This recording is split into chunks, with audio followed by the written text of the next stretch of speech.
Kaya na mga ka-business, bumili si Pinoy na o si Pa dito sa Australia. So, kaya ako pinakita ko sa inyo ito ngayon dahil may nagtatanong ko sa atin kung kamusta na daw yung, yung ating binibuild na budgie o show budgie. So, kung sa laki wala naman tayong problema sa laki, kaso ang ginagawa ko ngayon, binibuild ko sila para maging white cap.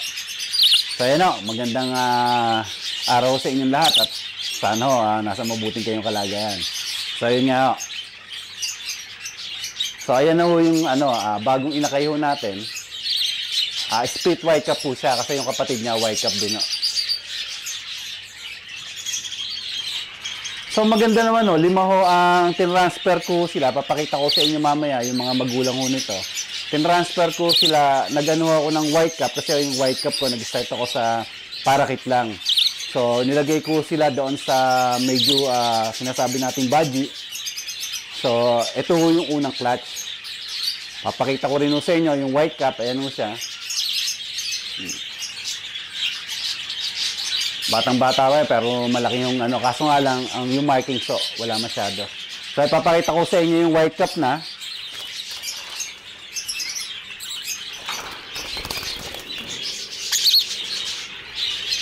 Kasi ang binibuild ko ngayon, white cap spangle. Kasi yun, ewan ko, mahilig ko kasi ako sa spangle. So, ayan siya. White cap na siya.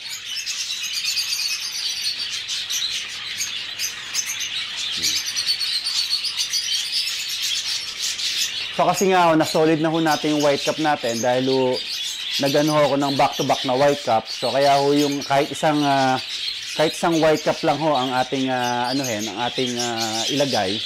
Ang nangyayari niyan, nagbibigay siya kahit 2, 3. Pero hindi niyo makukuha yung hindi niyo makukuha na lahat white cap. So kaya kung makikita niyo siya, ayun malaking white cap na yan.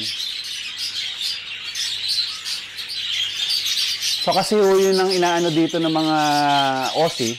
Ang ibon kasi nila, talagang gusto nila, hindi yung basta parakit na katulad sa atin. Ang gusto nila ganito, na medyo malalaki. Medyo lumilipad-lipad na. So yan okay naman marking, i-build up natin yung marking.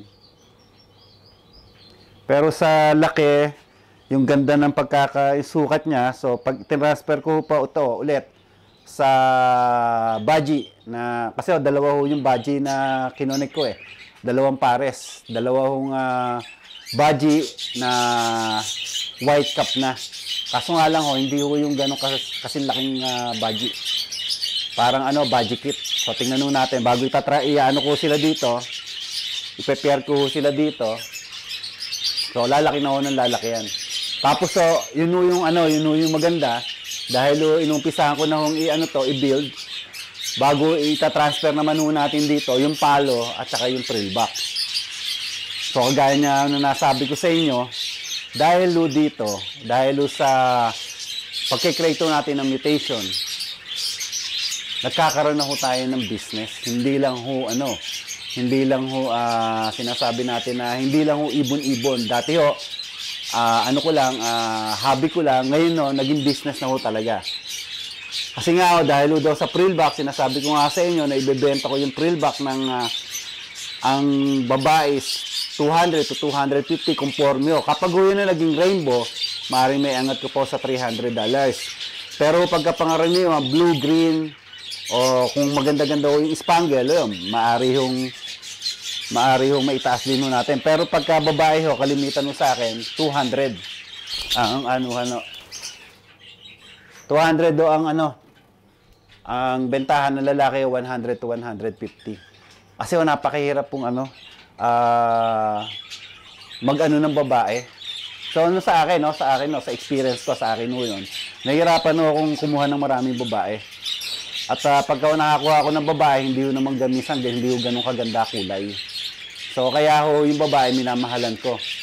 Ngayon, pagka gustong-gusto ko talaga, kinukuha ko nila, kagaya ko na naikwento ko sa inyo. So kapag na-transfer, imagine niyo pag na-transfer natin dito yan, sa gantong kalaki, siguro, masasabi natin na baka tangkilikin no, ng mga ibang Australiano. Kasi nga ang gusto nila malalaking ibon. So, limang ibon ho to.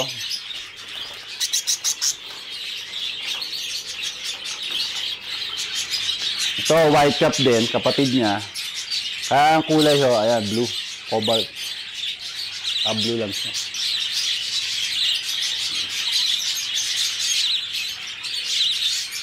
Hindi na masama, di ha?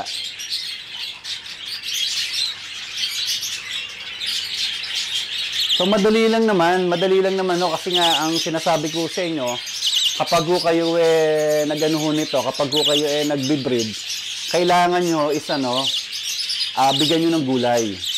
Huwag ho kayong maminis kahit every other day, magbigay ho kayo ng gulay, tapos yung mga cattle bone niya. Kasi hindi na ako nahirapan Hindi na ako nahirapan sa ibong ko kasi nga nasanay na sila sa ganung pagkain. Siguro nga ang naging isa sa dahilan kaya mas maganda ang breeding ko ngayon dahil nakakulong na sila. Nakakulong na, wala na silang yung sobrang lamig. Ngayon, katulad do ngayon, magwi-winter na, kahit anong lamig o degree o negative ang ma-experience ko, hindi na ho niyayelo yung yung tubig. Hindi ko katulad ng mga una ko, pinapakita ko sa inyo, nagyayelo talaga yung tubig. So ngayon sa gantong, kaya nga akong palagi sinasabi, sana unahin nyo muna yung aviary kung talagang desidido na kayo mag-ibon. Unahin nyo muna yung aviary bago yung ibon. Kasi mahalaga kung ano yung safety ng ibon nyo. So sana doon sa mga nanonood sa akin, sana may naitutulong ako sa inyo. Hindi ko sinabi na gumasta kayo na malaki. Kung meron naman kayong makakabili kayo ng ng mga second hand na mga woods o yung mga poste na sinasabi natin, yun muna doon kayo mag-start. So hindi ko sinasabi na kailangan ng malaking pera. Mag-start kayo sa maliit. Pagka dumami na yung ibon nyo at naibenta nyo bago kayo maggawa ulit. So nakita nyo, ang breeding ko hindi ho pumapali Palagi sinasabi ko sa inyo, ang magandang talaga na i-business ko na sila. So ayan doon sa nagtatanong sa akin, ayan yung ng budget ko, ipapakita ko dito sa dulo kung ano yung kung gaano kalalaki yung budget na binibreed natin. So ayan at ako'y magpapaalam na, mag-iwan ulit ng isang kasabihan na walang sino man nabubuhay para sa sarili lamang. Mag-iingat magsikap, mag-ipon, kung gusto nyo ng magandang ibon.